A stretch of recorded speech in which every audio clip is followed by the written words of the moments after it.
why would you not stay with one of the premier quarterbacks that knows your system, knows the way you play, and at the end of the day, you're still making a pretty good piece of money, and it's safer because if you were to get hurt, the team that would keep you would probably be the Bengals. Greetings and salutations and welcome to the iCoaches Podcast. I am your host, Dr. Keith Adams, and on today's Top Shelf Tuesday edition, in segment 1, we're going to introduce free agency to you. In segment 2, we're going to talk about some free agents and where they should or should not go. And in segment 3, we'll talk about things strictly for entertainment purposes only, as well as should teams invest in stadiums. But let's get to it. The new league year and free agency opens 4 p.m. on March 12th, and the legal tampering is March 10th. I don't know what legal tampering is, but what have you. So let's talk a little bit about the franchise tag. If you're a quarterback on the franchise tag, you're making $41 million. If you're a wide receiver, you're making $25 million. If you're a DN or D tackle, that's about $23, $24 million. Tight ends, 14, and fellas, a running back is just over $13 million. With us today, Captain for Life, Will Cotton. Will, you've had a chance to scour some of the potential franchise tagged players. Is there any player in particular on a team you're looking at to say, you better tag him or you better not tag him? What are you thinking? I wouldn't say the team looking at it, but the player himself. I think T. Higgins should take the franchise tag. I think he had a great season last year. He was able to show people that he was healthy. He was really like a 1B kind of receiver, so that people were thinking that he was a second wide receiver. And again, think about all the places that they're talking to linking him. They're talking about the Patriots. They're talking about, the Commanders, So if it was me and I was betting on myself, why would you not stay with one of the premier quarterbacks that knows your system, knows the way you play, and at the end of the day, you're still making a pretty good piece of money, and it's safer because if you were to get hurt, the team that would keep you would probably be the Bengals because they have the history of your health and things like that. So they would be probably the one to take you. So I would say if it's all about the best option, T. Higgins. Stay with the Bengals. Take the franchise. All right. And Teacher of the Month every month, Mike Connors. Mike, which player are you thinking about? Maybe take the tag, or you hope you don't get the tag. What do you think? I'm thinking Sam Darnold in Minnesota. I mean, Sam has been bounced around. He really proved himself this year. But that being said, he does have a history with the Jets of not coming through a little bit. So getting $41.3 million for one season, go out, do it again, and then you might be able to get upwards of $60 million, which is insane to me. But that being said, that's a great franchise. He obviously knows the offense. They have good tools around him. The locker room loved him. If you remember some of the clips of him going into the locker room after the game, dousing him with water like he just won the WWE Heavyweight Championship. But so I think that would be a really smart move for Donald for one more year. Stay there in a comfortable spot, establish yourself. Then maybe they give you a long-term deal, or you can pick to where you want to go with one more year of blowing the war out with your high expectations and beating them. Yeah, okay. And I'm sure JJ is pushing him out of the door. I'm going to go with Houston Texans and Stephon Diggs, a wide receiver hitting 30. Get that money now because it might not be there on the back end. So if I'm advising Stephon Diggs coming off injury, if you want to tag me and give me whatever, the wide receivers are going to get, I think I'll take it for one and then go from there because the wide receivers getting $25.6 million. I think that's good money if you can get it. All right. So fans, in segment 2, we're going to go after the free agent players. Okay. Next week we'll do a deep dive into free agency, but let's try to give you a preview and see what direction we're going to advise the players to go. We'll be right back on the iCoaches Podcast. This is Dr. Keith Adams, president of the CKA Safe Project, with a question for you. Are you passionate about supporting student athletes? If so, then become an official member of the CKA Safe Project and make a difference today. With your membership, you'll be able to help us provide essential academic and athletic support to underserved communities nationwide. Join us in empowering student athletes to achieve their full potential, both on and off the field. Together, we can build a brighter future through education and sports. Visit ckasafeproject.org and choose your membership level now.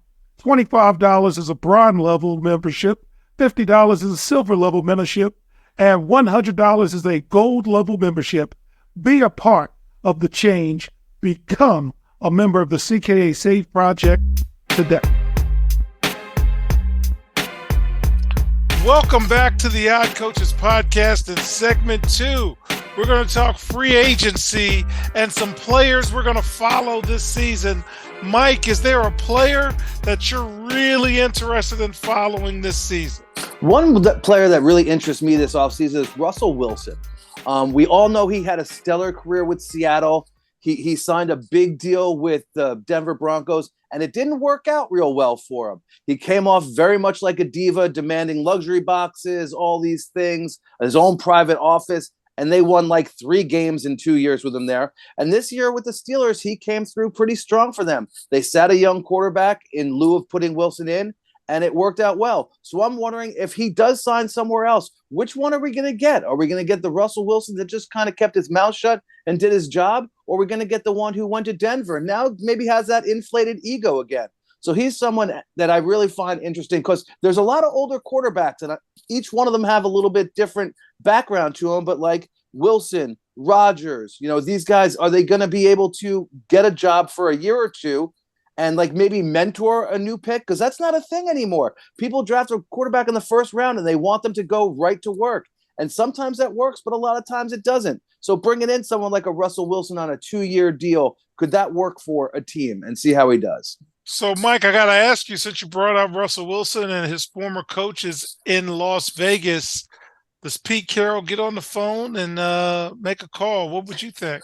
That might be something that works out, especially if they talk about trading up or one of the top quarterbacks falling down to him. I don't know if everyone is talking that Shedeur Sanders wants to go to Las Vegas. He tweeted about it during the season.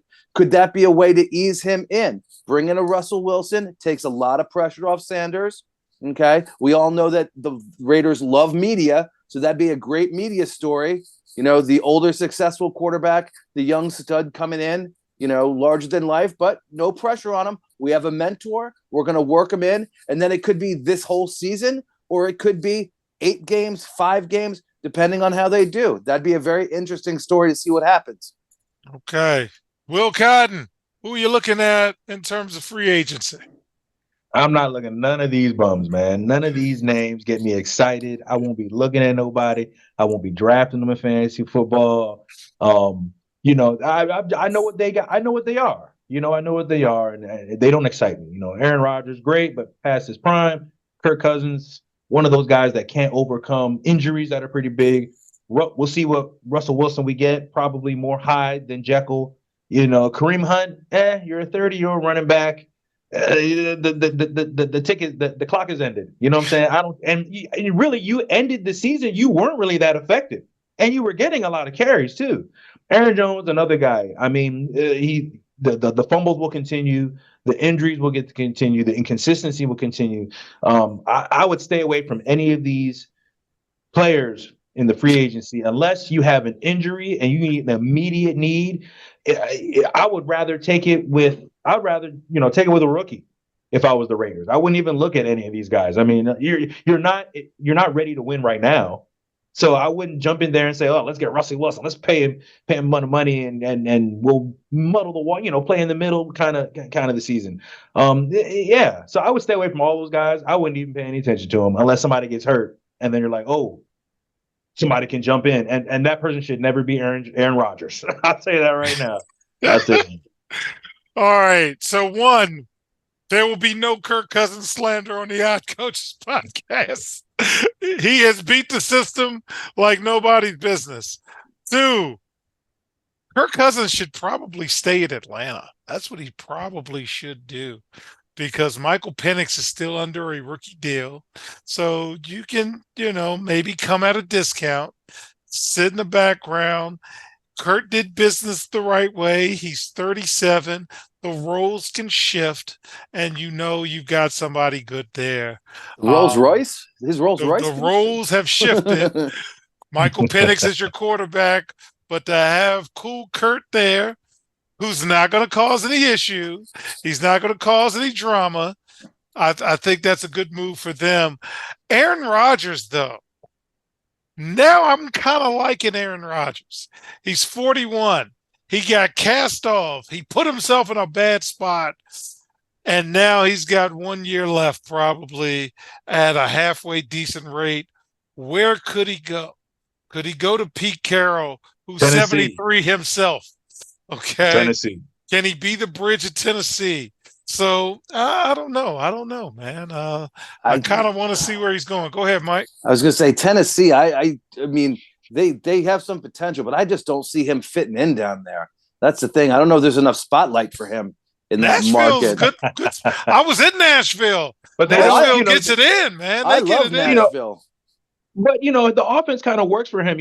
A lot of the players are a little vets now. The running backs are pretty vet. I think they have some receivers that are pretty long in the tooth. They're getting older. They know how to. So he can do the same thing he wants, especially if you have a it's coach the AFC hey, South, man. It's the AFC AFC anybody South. can win. And then the coach could probably hey, if I can just focus on defense or just, sound like hey, Rob, which play you want to run? Okay, yeah, do that one. And the next one, you can run whatever. You look like a genius. You can win Coach of the Year. You run around and win the division. You win 10 wins. Who knows, man? Tennessee. I would stick with them. No pressure. Great barbecue. And it's nice and conservative. Nice and conservative. And deep conservative. So he can spew all his crazy stuff he wants. He can be safe. He can do what he wants. But and no vegetables. I've been to a lot of restaurants in Tennessee, and everything was smothered in sugar and bread pudding, banana pudding, every pudding you want. And smoked. Love that place, man. Love that place. All right. So, fans, in segment 3, we're going to talk about things strictly for entertainment purposes only, as well as do we really want to build a stadium here? We'll be right back on the Odd Coaches Podcast. This is Dr. Keith Adams, president of the CKA Save Project and author of Finding the Balance, my personal journey to academic and athletic success. This book is your key to unlocking the secrets of being a successful student athlete. Drawing from my 30-year career as a teacher and coach, this instructional guide offers a unique perspective on achieving success in both academics and athletics. With over 15 personal stories and insightful antidotes, Finding the Balance is a must-read for student athletes, parents, coaches, teachers, and administrators. Visit www.ckasaveproject.org to get your copy and start finding the balance today. Welcome back to the Odd Coaches Podcast in segment 3, strictly for entertainment purposes only. Will Cotton, the American sports betting industry, posted a record $13.7 billion in 2024 in terms of revenue, up from $11 billion in 2023, according to the American Gaming Association. And if they have a conference, I'd love to go to the American Gaming Association conference. Keep me posted. The AGA, during its State of the Industry call, said legal sports books, Connors, took in nearly $150 billion worth of bets, which is a 22% increase. Sportsbooks won at a rate of 9.3% nationally. That was my winning percentage this year, fellas.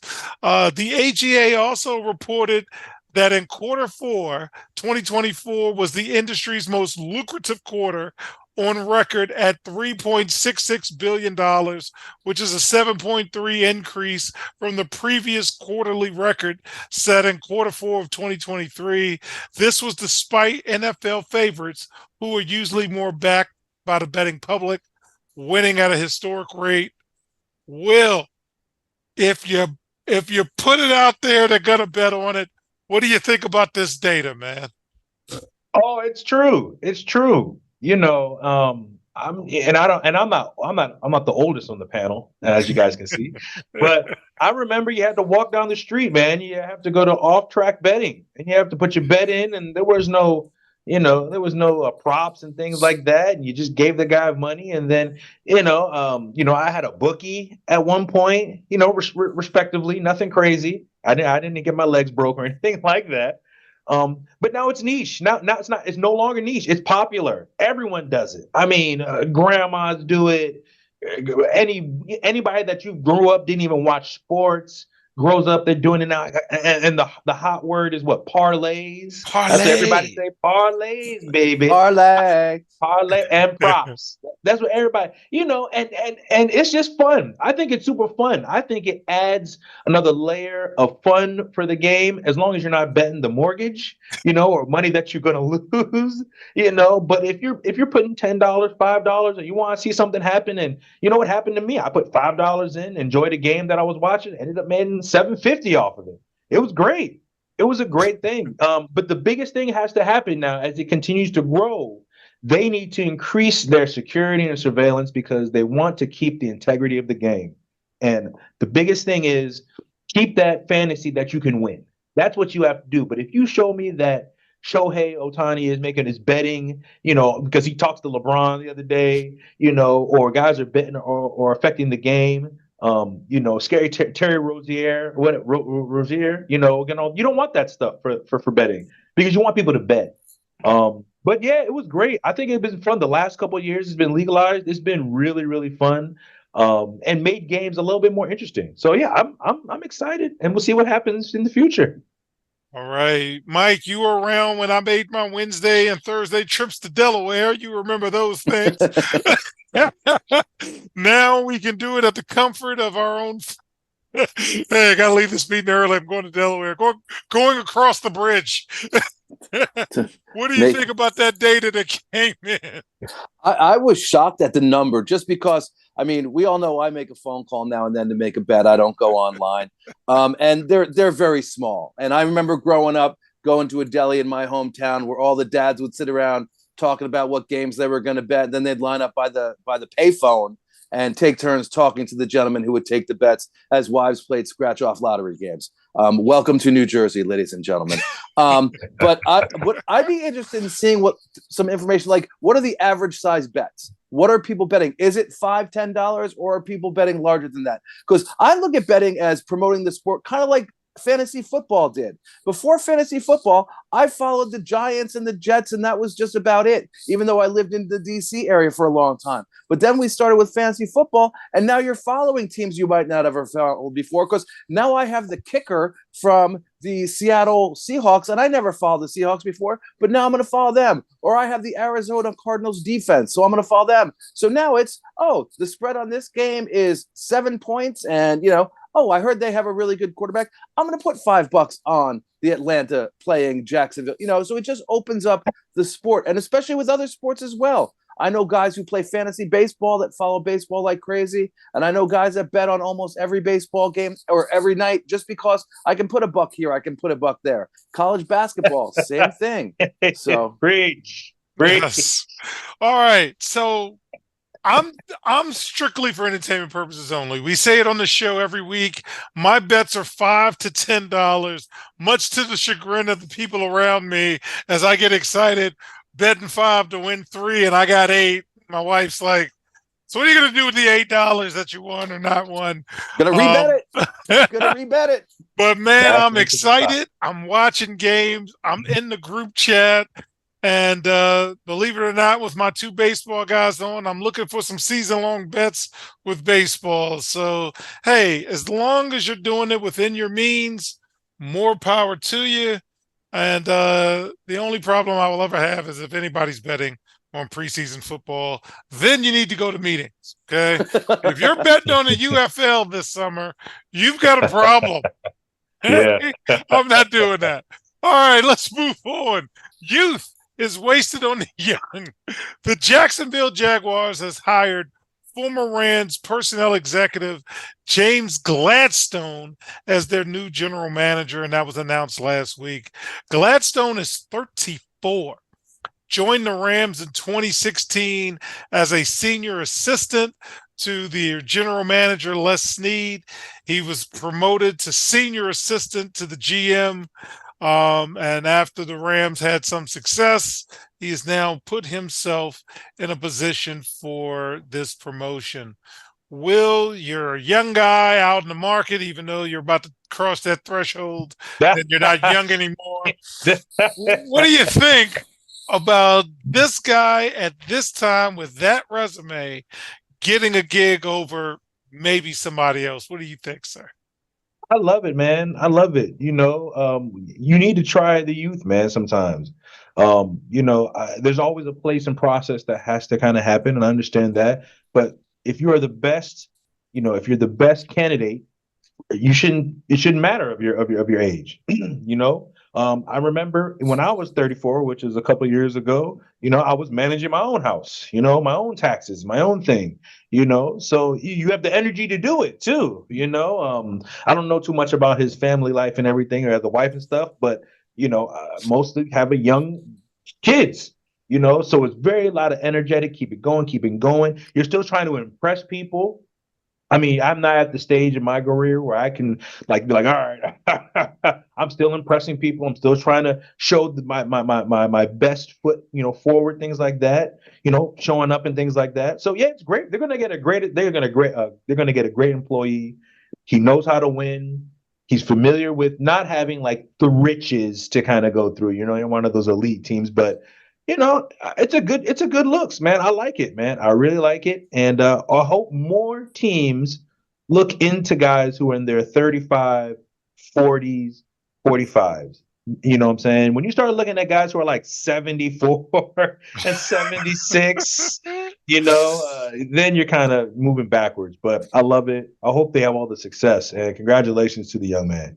All right. So, Mike, we're in a unique situation because we worked under extremely young principals when we were together. Yes. So what is your take on Jacksonville going in this direction? And again, we work with really, really young principals when we were together. Yes. I look at it this way. They used to hire older people because of experience and knowledge. Okay. You had to be around the block a couple times to gather the information because it wasn't as pertinent to have the information then. Nowadays, it's technology is the world. Analytics is the world. Look at Moneyball. We've all seen that movie. They sit around the table and you have the old scouts going, we have a lot of experience and we have gut feelings. And it's like, we can't play by that. We need concrete answers. Okay. So I think a lot of it has to do with the technology. I mean, when we were younger, Keith, you maybe got 2-3 games a week on Sunday and then it's Monday Night Football. Now you can watch every game. They have people analyzing every game. You don't have to send a scout to Cincinnati to watch them play the Colts. You can just record it and watch it later. So the amount of information that these young men are getting is so much more than the people older than them used to get.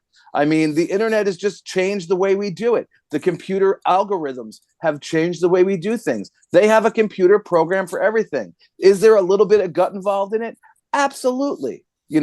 You can't always go, well, it's 4th and 3 and we're on the 17-yard line of our own, but there's only 8 minutes and it's an odd day on leap year. So the computer says to go for it. No, I mean, there's some logic that has to be involved. But I think the amount of information and data that technology is supplying people now makes it a younger person's game. And I mean, you look at other sports, you look at head coaches in college, they're much, much younger across the board. I just wish we could move that to politics. Voting for 2 men above the age of 76 made me nervous. Just to kind of close the gap, Mike, what you were saying, you have to know a little bit more about the game. Now we have video games now that have created these simulations where we can say, okay, well, I can create the situation for me and say, okay, well, it's 4th and 6. 17th, this play works. Okay, this works. Run the simulations, and it's like Mhm. 50% of the time it works and stuff like that. So you can actually close the gap on things like that, which is why, it's kind of it's just the new way of things are happening.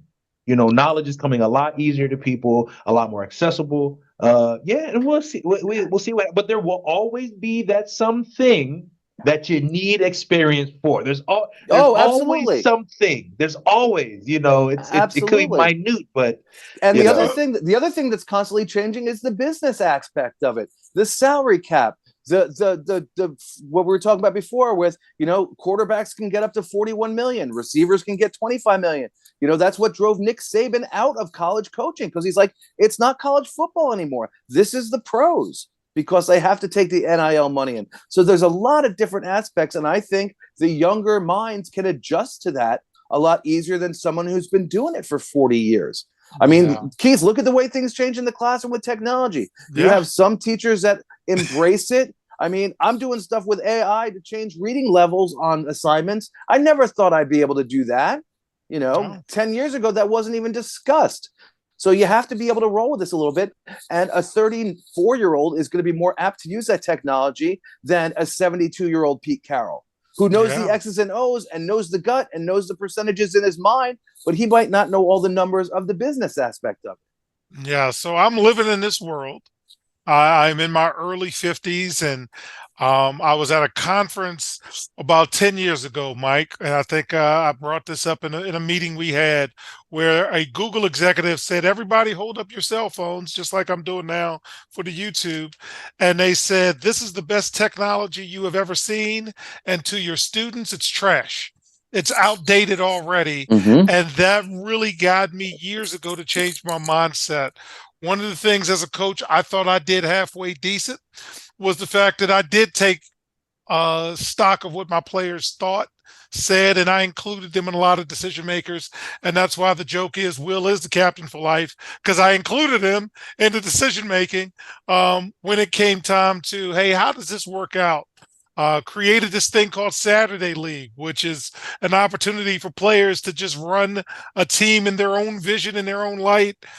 And if they're running the things you would run, that means it's stuck. And if they're doing things totally different, that means they're not buying in. So when Jacksonville makes this hire, you're like, go get them and get busy living or get busy dying. So we'll see what happens with that. But can't be afraid of change. And that's the world we're living in. And it's more of them than more of us, Mike. So Absolutely.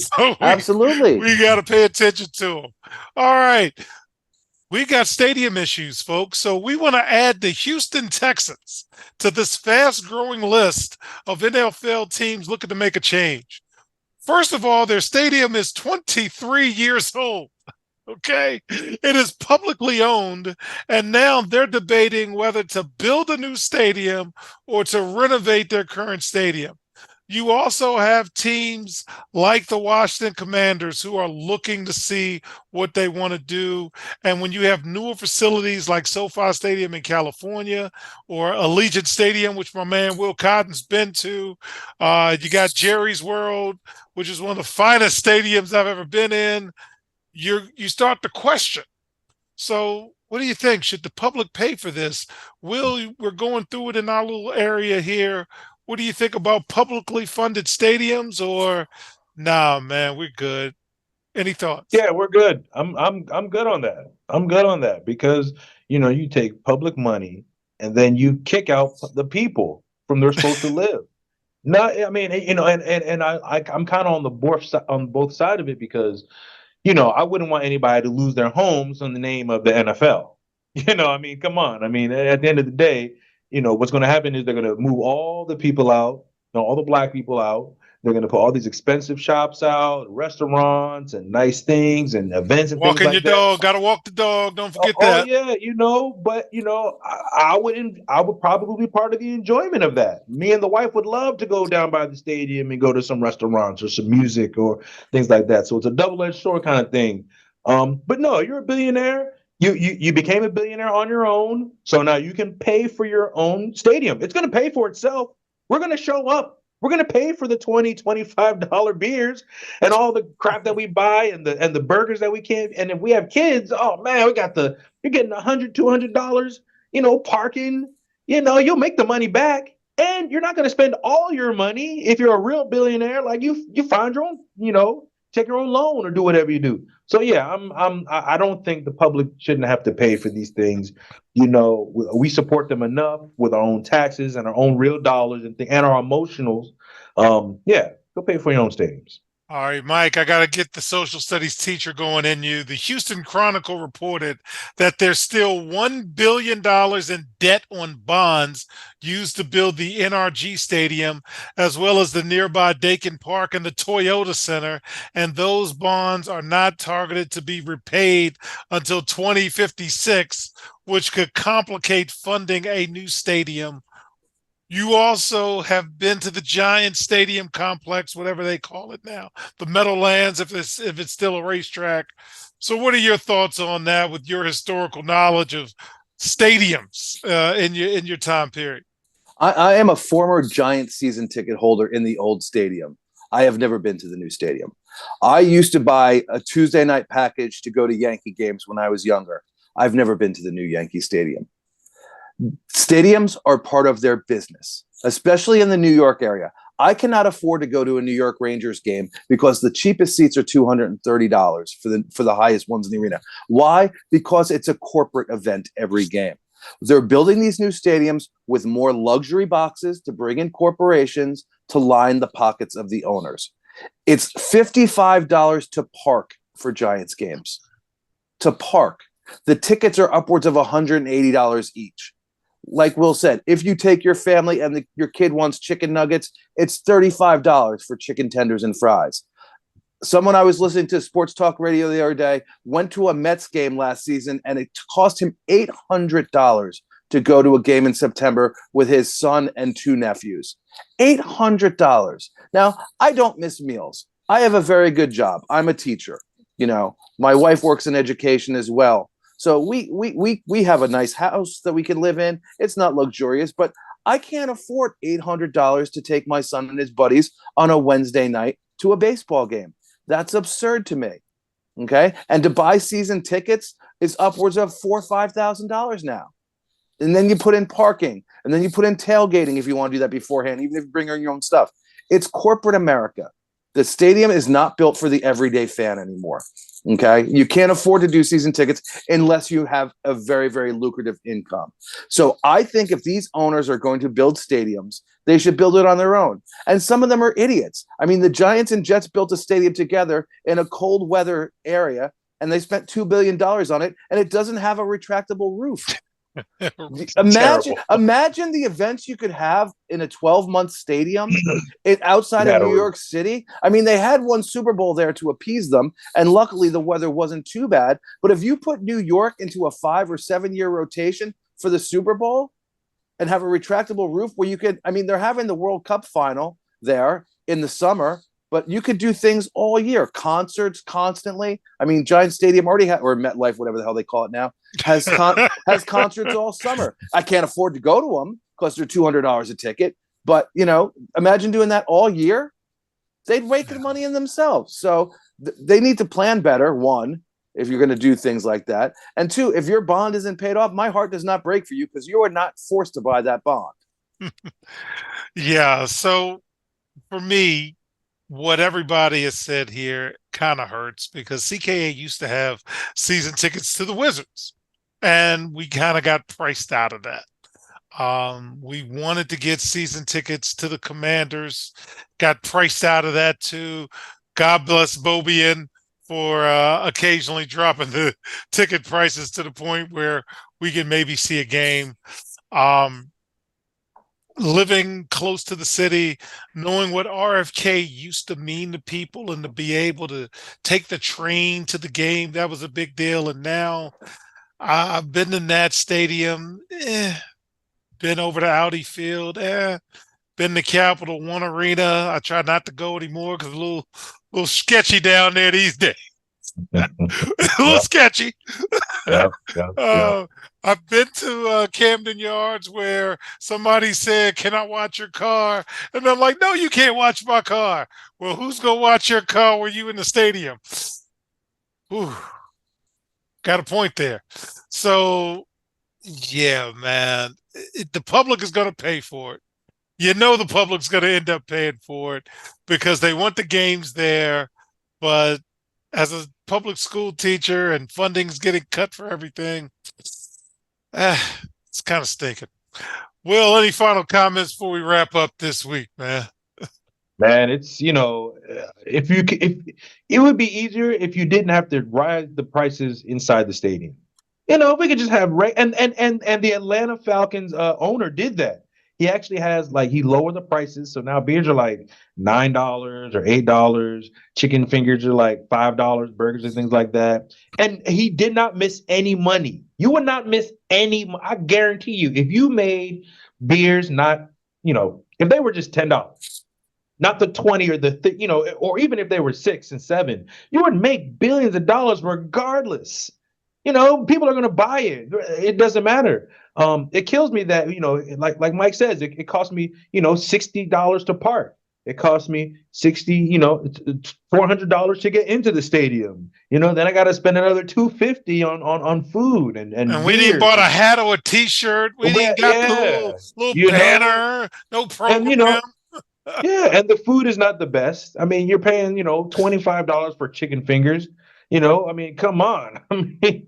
Good Lord. And then the security. Let's talk about security. Every week we see people fighting, people getting thrown down the stairs, getting hurt. Not going to Philly to watch nothing. If you paid that kind of money and you still can't go to the stadium and be a little kid, little boy, little girl, and not a crazy guy yelling, cursing behind you, fighting the guy behind you, brawls. These are brawls are what they are. How do you imagine the experience? Imagine the experience. You bring you and your 3 kids and you go to the stadium, you see fighting, you're spending all this money, then you try to leave, you're stuck in traffic for an hour and a half trying to leave this stadium. I'd rather sit at home. And it's 26 degrees outside. I'm gonna watch it at my house, man. I would shoot all the money I spent. I could have bought a new house, a new car, man. Or whatever, a TV. Just it's ridiculous, man. It's ridiculous, but we're gonna shell it out every now and again because we're Americans and we love football. Mike, any final thoughts before we wrap up, sir? No, the DVR is a great thing. I can sit in the comfort of my own home. Pause it if I need to run to the men's room, go to the kitchen, get something to eat, come back, unpause it. So reasonably priced as well. Yes. So there is no solution that's perfect, but that's just my opinion. All right. So on behalf of our cavalcade of stars, and yes, it's overpriced for me to go to WrestleMania. My name is Dr. Keith Adams. I want to thank you for listening and or watching the iCoaches podcast. We will see you on the sidelines. Until next time, take care. The iCoaches podcast is sponsored by the CKA Save Project. The CKA Save Project is an industry leader in providing student-athlete academic and athletic support. From assessing student-athletes' academic and athletic skills to measuring and monitoring student-athlete academic progress to improving student-athlete time management and organizational skills, the CKA Save Project provides wraparound services for student-athletes from middle school through college. For more information, visit us on the web at www.ckasaveproject.org or schedule a free consultation with Dr. Keith Adams by emailing cka@ckasaveproject.org. We hope you enjoyed today's show. The iCoaches podcast drops new episodes every Tuesday through Friday on most weeks. Make sure you subscribe to the iCoaches podcast on Apple Music, iHeartRadio, Podbean, Spotify, and YouTube. Follow the iCoaches podcast on Twitter and Instagram at iCoaches. Follow Dr. Adams on Twitter and Instagram at CKA Save Project. In addition, follow Coach Mike Francis on Twitter and Instagram at Coach Franchise, spelled Coach FRANCHIZE. For more information about the CKA Save Project, please visit them on the web at www.ckasaveproject.org. See you next time on the Odd Coaches Podcast.